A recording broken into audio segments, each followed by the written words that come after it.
review this video. I'm hungry. Come eat what my mom made. Okay. What did she make? Me. That's inappropriate. Okay, video's over, right? Let's go to the comments. Just pass the ball, bro. Sticker biggest mess ever. Stalin! Wow, just wow, I sat here expecting at least the smallest crumb of humor, and instead he delivered whatever that was supposed to be! Not a laugh, not a smile, not even a polite nose exhale people do when something is mildly amusing. My face remained completely motionless the entire time, like I had read the nutritional label on a cereal box.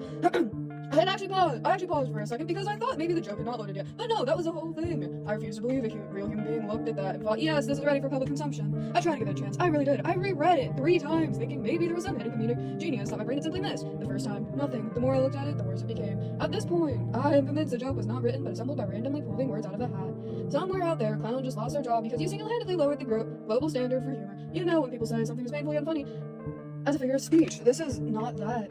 This is a scientific phenomenon. If researchers studied the effects of that joke, they would probably discover a new emotion that sits somewhere between confusion and secondhand embarrassment. I felt my brain actively trying to escape my school just to avoid processing it. That level of disappointment should honestly be documented for future generations. I want you to understand the effort I put in to try and find this joke funny. I leaned back in my chair, I squinted slightly, maybe the angle of my eyes would reveal something clear. I even looked away, came back to it later, just in case my mood was a problem. Still nothing. My reaction remained the same blank expression someone has when they accidentally open the wrong tab on their browser. If humor were a sport, this would be the equivalent of showing up to the Olympics and immediately tripping over your own shoelaces before the event even begins. Just seeing this ruined my entire life.